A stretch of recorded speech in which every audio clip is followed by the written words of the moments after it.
Hello, and welcome to this U.S. History course at Kilgore College. I'm Lonnie Glosson, and I'll be your professor. Now, this is an 8-week course, so it's what we'd call a hybrid. We will meet face-to-face each week, but we will also do part of our work online through our Blackboard page. So this will be a little bit of an overview to give you an idea what to expect. Now, first of all, you want to start on your Blackboard page and look through the materials in the Start Here folder, which you probably are already doing since you found this link to this video. Print off your syllabus, look through the information about this course, finish watching this video, and be sure you email me if you have any questions about the course or come to class ready to ask any questions that you have. Then you do need to go ahead and get started with the work. Don't wait until class night. In fact, you need to do your reading before you show up for the first class. So we're going to be moving through material fairly quickly each week.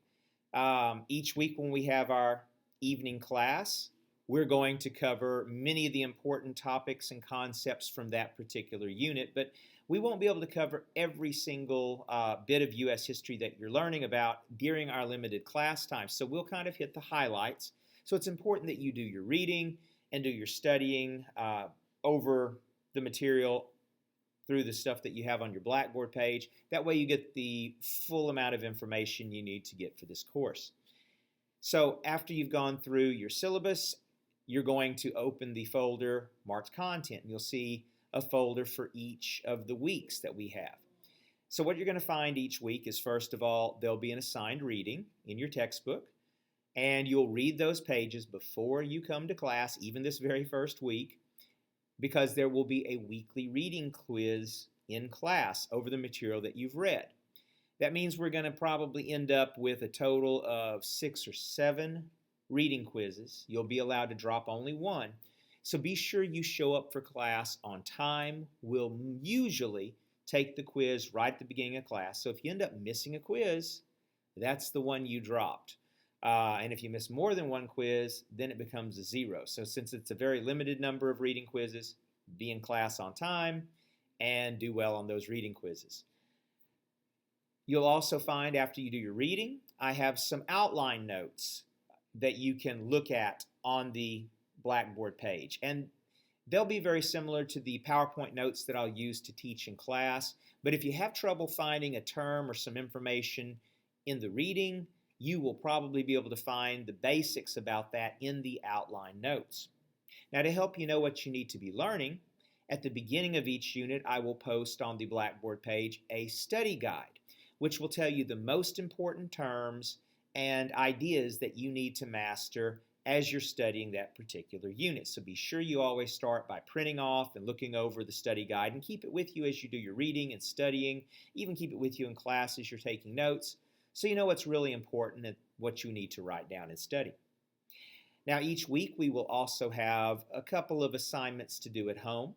There'll be a discussion forum over some important topic that we're studying that week that I want you to think about a little bit more. So after you've done your reading, you'll click on the discussion forum and you will post your initial answer to whatever the question is that week and explain why you answered your question the way you did. Give some facts from what you've learned.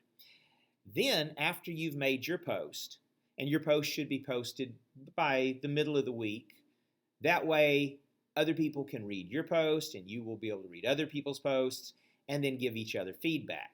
So after you've made your initial post, come back later that week and read.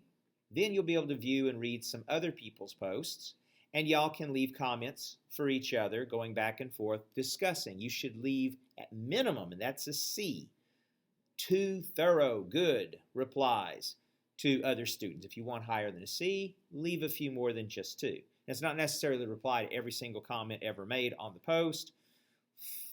4 or 5 good replies in addition to your initial one will be very good. But what I mean by a good reply is, don't just say, I agree or I disagree. Explain why you agree. What is it you agree with? Why do you agree with it? Or why don't you agree? And remember to be civil, use facts, don't take things personally. We're trying to better understand historical concepts. So keep that in mind as you discuss these ideas.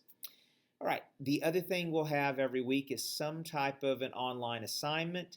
Usually it will be a document or a speech or maybe even sometimes a video to analyze. So you'll answer some questions or explain your ideas about some particular thing that I want you to view. We will also eventually have a choices in history research paper, and we'll get to that a little bit later in the semester, and as we do, we'll take about 3 weeks to work on that. I'll step you through the process of you choosing a event in history to analyze, and then you'll decide if this choice that some country or person made was the right choice or the wrong choice, and you'll make that argument in your paper. But don't worry about it. It's about a 4 to 5 page paper at most. I'll explain every step along the way. You're going to do fine on it. Finally, in addition to those things as a grade, we will have some tests. At the end of each unit, there'll be 5 units, there'll be some type of assessment. For 3 of the units, it'll be an open notes, open book, online test. So have your notes organized, have your books out, and make 100 on every one of those. Pad your average with those. After Unit 3, we'll take a midterm exam, and at the end of the course, we'll take a final exam. And those will be in class. They won't be open notes. You'll need to study for those. And they will cover all the material that you've learned to that point. So you want to be learning along the way. And both of those tests will have a number of multiple choice questions and then one essay question. And I will prepare you for what you need to know for the essays before we get to those tests. So don't sweat it. You'll be fine. Finally, as we begin this course, if you have any questions or concerns, please communicate with me. Email me is the best way to communicate with me, or see me in person at class. But if you're having trouble with getting stuff completed or understanding something, let me know. If you have things come up that interfere with you completing the course, please communicate with me. It's my job to help you learn American history and also succeed at college. I want you to get the credit for this course and go on to pursue whatever it is that you're hoping to do in life. So I'm here to help you. So if you're having trouble, let me know. I'll be glad to work with you, even if you're having a hard time completing the work and squeezing this into your schedule. We'll figure something out as long as you're willing to work, as long as we can possibly do it. So let me know if you're having trouble. Finally, I look forward to seeing you in class this week. Remember to do your first reading before you get to class. So let's get started with U.S. history, and have a good week.